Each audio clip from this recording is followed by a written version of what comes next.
Welcome to the IT Career Energizer podcast. For anyone who wants to build and grow a career in IT, develop and improve your strengths and skills, be inspired and motivated by the successes of others, manage your career progression, and achieve your IT career goals. And now, your host, Phil Burgess. Welcome to episode 327 of the IT Career Energizer podcast. My guest on today's show is a productivity and high-performance coach for engineers, helping them to operate at their best so they can produce work that makes a difference. He is on a mission to increase productivity in a way that reduces stress and fosters a quality working environment. So it's my pleasure to welcome to the podcast, Matthew Gaddy. Hi, Phil. Thank you so much for having me and allowing me to be on the podcast to share with your listeners and also just talk about productivity and high performance in general. Exactly. Well, I'm delighted you can be with us. But the first thing I obviously want you to explain really is I'm sure a lot of the listeners won't really understand or know what a productivity and high performance coach does. So could you maybe give us a bit of an insight into what you do and how you help engineers with their careers? Sure. So as a productivity and high performance coach, what I really do is help engineers to master their time and to create their best work. A lot of times when people hear productivity, especially as we transition to working from home, they think about, he's just going to show me how to cram more things into an already crammed day. And that's really not what productivity is. And that's not what I share with the people that I help. It's really about creating an environment and that will allow you to operate at your peak state. So putting you in a state where you are optimal, you're energized, you're focused, you're ready to produce, and then showing you how you can use that state along with setting aside time each and every day to work on your most important tasks. So we have our tasks that are most important to us, the things that are important for us to perform well on. How can you make sure that you are producing at those tasks at a very, very high level? Because when you're able to produce at your best on your most important tasks, that's when the cool thing starts happening. That's when you become an industry changer. That's when those promotions and recognitions and things that come in. And it also allows you to have confidence in knowing that I understand how to get the best out of myself each and every time I sit down to work. So that's really what I teach people. I teach people how to be at their best and how to get the best out of themselves when it comes to work. Okay, right. So that was quite a lot of information in one go, Yeah. but there were a couple of things that came out of that for me. The word that sort of I could sort of that was ringing in my mind when you were talking then was the word prioritization. So Exactly. in terms of doing the right things at the right time, I presume that's all part of it. Yes. So doing the things at the right time and also making sure you're doing the right things in general. A lot of times when people think of productivity, we think in terms of quantity rather than terms of quality. We think in quantity, how many things can we get done each and every day rather than quality? What are our most important activities that we need to be done each and every day? And that has to be a part of prioritization as well. Exactly. Well, that was the other word I was thinking of. I was going to come to that one, but quality. Yes, definitely. So productivity relating to quality as opposed to quantity. Yeah, exactly. Exactly. Good. Okay, great. That gives me a good understanding. I'm sure the listeners will understand that as well. So if we move into the flow of the interview. So Matthew, can you maybe give us a career tip that would help software engineers in their development of their careers? Sure. I think the biggest one, and it applies to the career tips and also productivity and performance, is to begin with the end in mind. IT professionals, engineers, us as a country in general, we're really good at doing things. But if we lose sight of where we're actually trying to go, we're just doing things, and it's great for us to get those things done. But is it going to lead to the goals that you're trying to set? So before you start any type of project, before you pick the next step of your career and start working towards it, really begin to think about, what do I want to do? What do I want my life to look like, and build backwards from that point rather than just loading more things onto your plate. Yeah, absolutely. I think, so I suppose it's sort of managing what you take on, isn't it? Yes, it's definitely managing what you're taking on, doing more of the things that will help you to get to where you want to go, and less of those things, or minimizing and mitigating the things that have to be done but may not be contributing to your end goal. It's all about making sure that each step that you're taking, each project that you're working on, each day you're moving closer towards a desired and designated target rather than just going through days, not mindlessly, for lack of a better term. Doing random things without any viewpoint of the larger context of what you're trying to achieve. Right. Okay. And presumably you teach people techniques to sort of manage down those activities that are less productive. Yes, sir. So it's about what I teach my clients to do is to really set aside time to handle those particular tasks. Because if we don't designate time for those tasks to exist, they tend to exist in our life indefinitely. One thing I tell my clients is that there will always be one more thing to do. So we have to make sure that we have parameters around our other tasks so that frees us up to spend a more amount of our time on the things that actually help us to achieve those goals. We have to designate time for both of those segments in our life so that we don't get lost in the menial tasks, the things that are always giving to us, the reactive type tasks, so we can be proactive in moving towards the goals we have set. Yeah. Okay. And are there sort of any specific techniques that you would recommend to people to be able to do that? Sure. The very first thing that I would suggest for everyone is to get comfortable with time blocking. Pull out your work calendar and say, this time is designated for email. This time is designated for client correspondence. This time is designated for project work. When we are telling our time where to go, it allows us to make sure that we get those things done. Time likes, as one of my friends, Mike Sherchesky, he's also a productivity coach. His favorite quote is, time doesn't want to be found, it wants to be told what to do.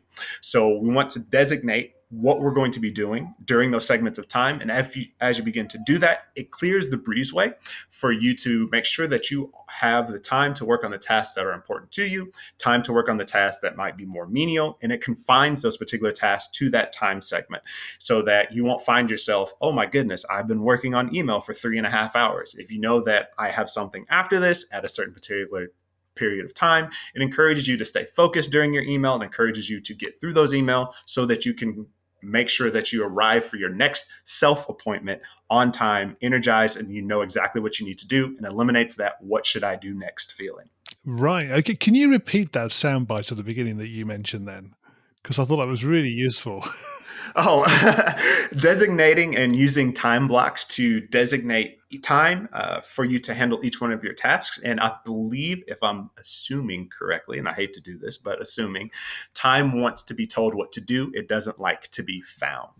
Exactly. And how many times a day do you hear people say, I'll try to find the time to do something? Oh my goodness.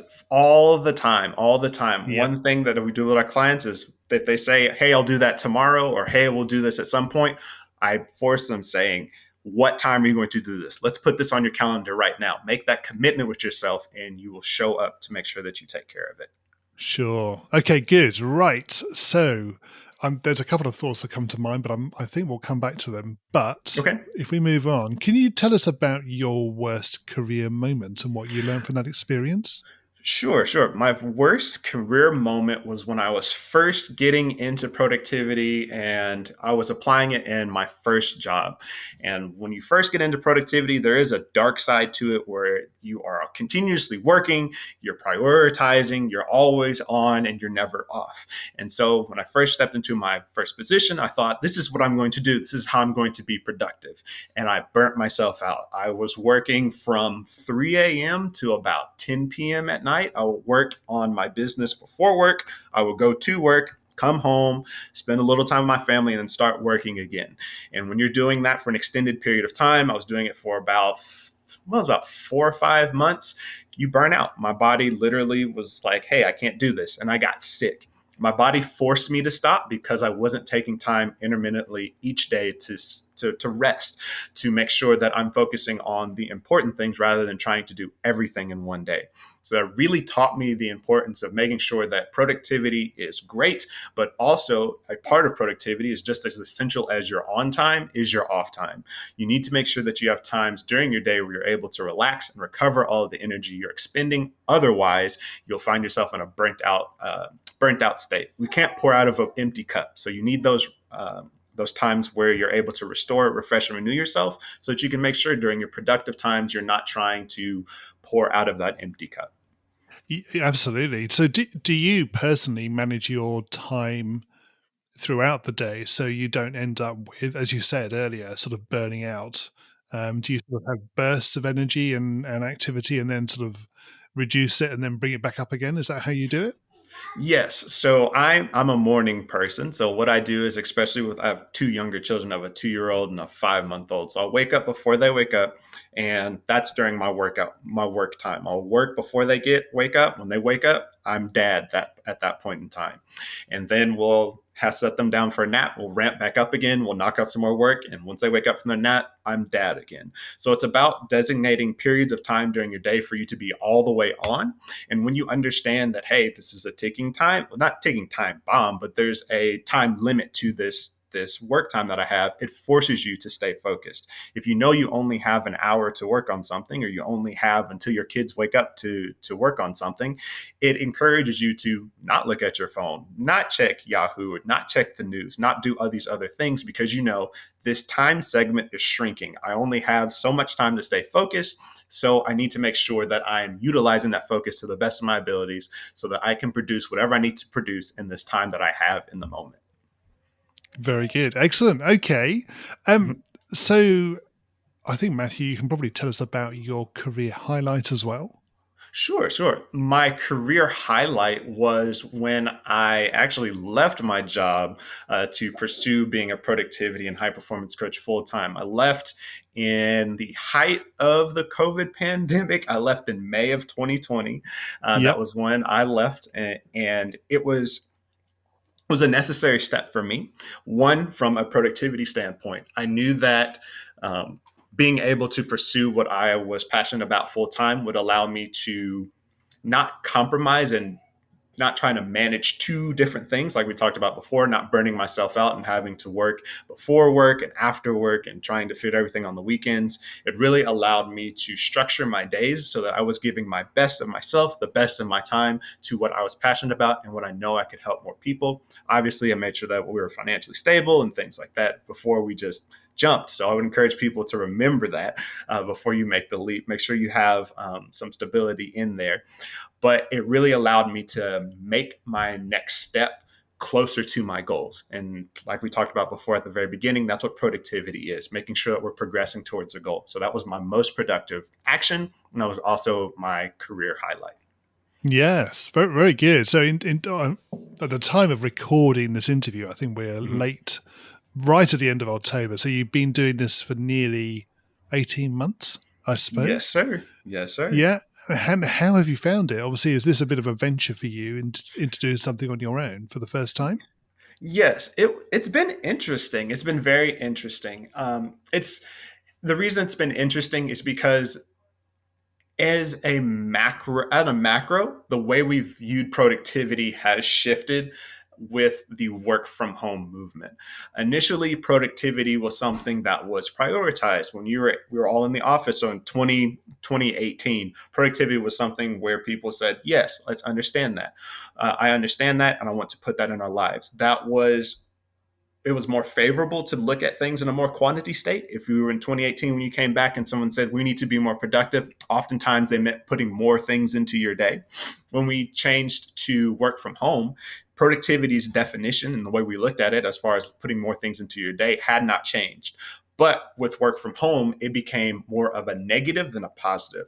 So having to go back and really explain what productivity really is about was an essential for being successful in the work from home times. Because when people are working from home, you tell them you want to be more productive. They say, why would I want to do more things? I've realized now, and a lot of people figure this out while working from home, that I don't need to work for 8 consecutive hours in order to get things done. I have certain things that are very important. I have certain things that are okay, and we handle those accordingly.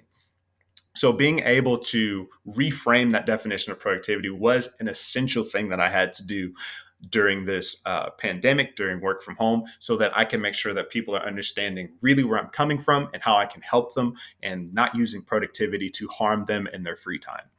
Yes. Yeah. Okay. Right. So, Matthew, I know obviously you're not specifically working in the tech field, but it would be good to understand your thoughts for, about the sort of the tech industry and careers in IT and the future of tech. So, is there anything that excites you about the direction tech is going and what the opportunities might be? I do. There's a couple of things well, there's one large one that excites me. I think that with the way that work has changed, there's a lot of shifting, but there's also a lot of prioritizing of the people are understanding there's prioritizing of the person rather than of the company at large. And the way that I'll explain that is through what Google was doing a couple years ago when they came up with Gmail.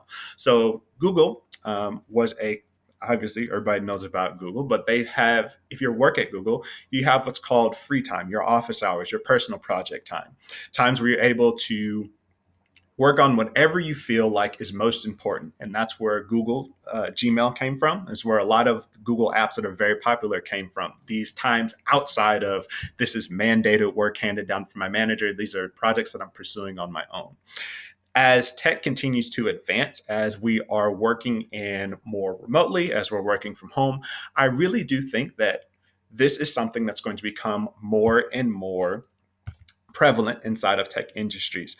I really hope it will be that way. I'm kind of projecting into the future a little bit. So hopefully this looks this way, where workers and companies are working together in synchronicity. So the company understands that, hey, these are things that need to be done. We're going to help you to do these more productively, but also we want to make sure that you are utilizing the time that you have to pursue personal projects, because those things that you're passionate about, those gaps that you're seeing and creating solutions for them are really the game changers. It's great for you to make sure that things are to the customer on time. It's great to make sure that the documentation is there. But when you are on the ground floor, when you're working hands-on with whatever you're working on, and you're able to see where those gaps are, and they're important to you, but maybe not to everyone else because they're not touching it every day, when you have time to figure out solutions for those problems, or even think into the future and just say, hey, this would be cool. I'm passionate about this. I now have time to develop it. I think that's where real change is going to happen, because you get people who are close to the issue, people who are passionate about what they're working on, producing things they care about intrinsically. And I think that that is going to be something that will change the tech industry for a while. When you have these passion projects that are really creating true change, and they're doing them, and they have the support of the companies who are employing them. Yeah, absolutely. I think that's well said, and I also think your point about the fact that with the sort of almost like the new work economy, if you like, where people are working more remotely and from home, that being able to sort of plan their time more effectively, I suppose, enables them to do more of these things. Exactly. It gives you Yeah. that freedom of knowing I'm a morning person. Let's wake up at 6 a.m. to work on this, rather than having to wait around, lose all that morning energy because I have to be there at 9, rather than starting when my energy is the highest. Yes, exactly. Okay, we're going to go into the reveal round now. We're going to find out a little bit more about you and the way you think. You ready for this? Yes, sir. Let's do it. Okay, so what is the best career advice you've ever received? The best career advice I've ever received was what I've shared initially. Don't start with the end in mind. Figure out what your end is, figure out what your goal is, and then work backwards from there. Because someone will always have something for you to do. So you need to be self-directed. You need to understand what my goals are and structure your days so that you are getting closer to that goal each and every day. Yes, yes. And conversely, what is the worst career advice you've ever received? That the way to get more things done is to simply work harder and work longer. Yes, yes. That can be a problem, definitely. And if you were to begin your career again in today's world, what would you do? If I was to start my career over again today, I would really get clear about what the end goal is for the company. How can I really make change inside of the company? What are they really trying to do? Because when you go to a position, you may say, hey, they may tell you, you need to be responsive to your emails. You need to call 5 or 6 customers a day, yada, yada, yada, X, Y, Z. But when you understand, it's really not about the emails. It's not about the customers. It's about growing the business and making sure that you're communicating. When you understand things at a larger level, not only does it change your perspective on that individual task. I'm not just sending this email, I'm communicating with the key stakeholder. I'm not just speaking with this customer, I'm helping the company to expand that business. So understanding at a macro level, what am I actually doing? How are my tasks and how are the things I'm doing as an employee helping the company at large? Really getting clear on that gives you a sense of motivation and contribution. It allows you to feel more invested in that company. So that would be my thing. Really understand, what am I doing and how does this play into the larger goal of what the company is trying to achieve? Yes, absolutely. Yeah, it's always important to understand what your contribution means and how it literally does contribute to the end goal. Exactly. Yeah. And what are you doing in your own career in terms of your own objectives? So right now, I am actually producing a product. So I'm in the development stage for a new program that I'll be producing at the beginning of next year, really built around how you can increase your performance, master your time so that you can create your best work. I have a passion to help engineers be the best engineers they can be, because when engineers are at their best or IT professionals are at their best, that's when we get cool things like new features on a phone, new applications. And I'm a nerd. I love those things. So when I'm able to help engineers or help IT professionals produce their best work, whatever that may be, I, as a consumer, am able to get new cool things to play with, to enjoy. And it helps people to feel more involved and more involved in the process and more in control over the direction of their career, and make sure that their time inside of the company, inside of their position, actually makes a difference. So that's what I'm working on right now. I'm excited to share that. And then also making sure that I'm continuing my own education, reading, listening to podcasts, spending time with my family. Like we talked about before, that's an essential part of productivity as well. These down times is education times as well, so that we're able to continue to grow and do this long term rather than being a flash in the pan. Yeah, we may come back to that in a minute. But Okay. in terms of maybe soft skills or non-technical skills, what is the one that's helped you in your career the most so far? The one that's helped me the most so far is communication. Without effectively communicating and making sure that the person you're speaking to understands you, and you're speaking in a way that the other person can understand, is essential. If I'm speaking French and you're trying to conduct this interview in English, it doesn't matter what I say. It doesn't matter what you say. We're not going to be able to understand each other, and we cannot have a productive conversation. We can't move this conversation along because we're speaking two different languages. So the soft skill that I would encourage everyone to learn, not just IT professionals, not just engineers, but everyone on the planet, is communication. We have to be able to speak in a way that other people can understand so that we can have conversations about whatever we're talking about, come to an understanding, and produce something positive out of that. We have to be able to communicate with each other. We do, exactly. And what do you do to keep your own career energized? I think I probably know the answer to part of this, but I'm going to ask you again anyway. Sure. The thing that keeps me energized is, one, revisiting my goals. So every morning I go through and rewrite my goals every morning. I have 3 that I'm working on right now. So continually visiting those goals and understand what I'm trying to achieve helps me to stay motivated, because once again, it makes sure that my daily activities are aligned with my goals. And when I'm going through the drudgery of writing something or doing something difficult, it becomes I'm not just writing an email. It's that this email will help me to achieve X goal, Y goal, Z goal, whatever it may be. And the second one is just my kids.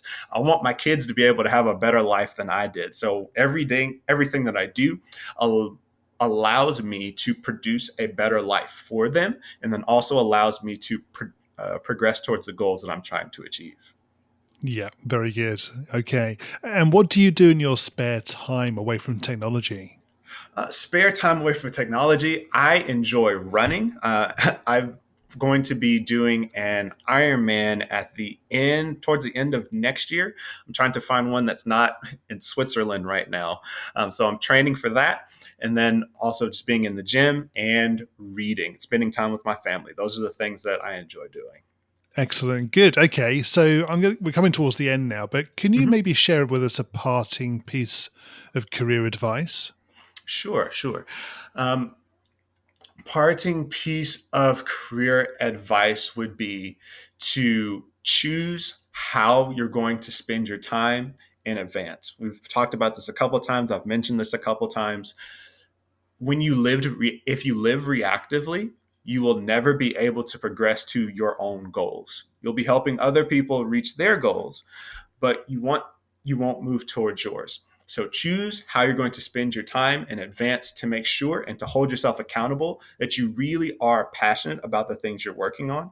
If you say that you want to be a speaker, you want to be a better engineer, but you've never allocated any time to getting better at engineering or being an IT career professional or a better speaker, then you have to go back and say, is this really important to me, or do I just have other things inside of my day? It allows you to get data points rather than just going off of your feeling. If I know that I need to read a book, but I haven't read in 3 or 4 days, I have to say, is this book really that important to me?